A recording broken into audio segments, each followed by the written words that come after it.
Global super লিগে এবার বাংলাদেশ থেকে 2 দল অংশগ্রহণ করতে পারে।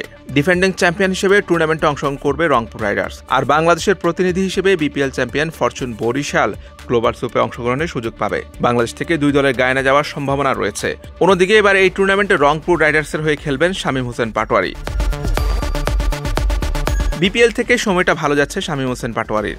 ডিপিএলও দারুণ ছন্দে আছেন, সব টুর্নামেন্টে ফিনিশিং রোলে আলো ছড়াচ্ছেন। তাই গ্লোবাল সুপার লিগে দেশি ক্রিকেটার কোটায় শামীমকে নেওয়ার আগ্রহ প্রকাশ করেছে রংপুর। তার সঙ্গে আলোচনাও হয়েছে ফ্র্যাঞ্চাইজিটির। রংপুরের অধিনায়ক নুরুল হাসান সোহান জানান, না অবভিয়াসলি আমিও জানি যে হয়তো শামীম যদি রংপুর রাইডার্স যায় ইনশাল্লাহ শামীমও হয়তো পার্টিসিপেট করবে। আর টু বি অনেস্ট এখনও হয়তো সব কিছু প্রাথমিক পর্যায়ে আছে, তো আসলে পাবলিশ হওয়ার পর হয়তো আরও জানা যাবে। বাট টু বি অনেস্ট যে রংপুর রাইডার্স থেকে হয়তো অনেক প্লেয়ারের সাথে কন্ট্যাক্ট করতেছে। এটা গ্লোবাল সুপার লিগে প্রথমবার অংশগ্রহণ করে বাজিমাত করেছিল রংপুর রাইডার্স। প্রথম 2 ম্যাচ হারার পর টানা 3 ম্যাচ জিতে চ্যাম্পিয়ন হয় তারা। মোটা অঙ্কের প্রাইজ মানিও পেয়েছিল, যা বিপিএল থেকে কয়েক গুণ বেশি। যদিও বিপিএল চ্যাম্পিয়ন হিসেবে সেই আসরে যাওয়ার কথা ছিল ফরচুন বরিশালের, কিন্তু তারা সেখানে খেলতে যায়নি। রানার্স আপ কুমিল্লা ভিক্টোরিয়ান্সও না যাওয়াতে সুযোগ হয় রংপুরের। সেই সুযোগটা ভালোভাবে কাজে লাগিয়েছেন তারা। গতবার আগ্রহ না দেখালেও রাইডার্সরা চ্যাম্পিয়ন হওয়ার পর এবার আগ্রহ বেড়েছে বরিশালের।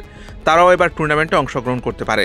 বাংলাদেশ থেকে 2টি দল প্রতিদ্বন্দ্বিতা করা ইতিবাচক হিসেবে দেখছেন সোহান। তিনি বলেন, টুর্নামেন্টে যদি বাংলাদেশের হয়ে কেউ প্রতিনিধিত্ব করে এটা আসলে অন্যরকম একটা বাংলাদেশের জন্য প্রাউডের ব্যাপার। তো 2টা টিম যদি যায় পার্টিসিপেট করে অবভিয়াসলি আমার কাছে মনে হয় যে খুব ভালো টুর্নামেন্ট হবে এবং বাংলাদেশের মানুষও এটা এনজয় করবে। ফিটনেস, ব্যাটিং স্টাইলে পরিবর্তন এনে ফিনিশিং রোলে দিন দিন ভরসার প্রতীক হয়ে উঠছেন শামীম হোসেন পাটোয়ারি।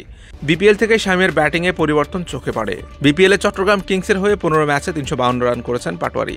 160 স্ট্রাইক রেটে ব্যাট চালিয়েছেন, 50 করেছেন 2টি। চট্টগ্রাম ফাইনালে ওঠার পেছনে গুরুত্বপূর্ণ ভূমিকা রেখেছেন। বিপিএল এর মতো ডিপিএলও ছন্দে আছেন। একা হাতে বেশ কয়েকটি ম্যাচ ফিনিশ করেছেন সফলভাবে। এখন পর্যন্ত ডিপিএলে 6 ম্যাচে তার সংগ্রহ 260 রান।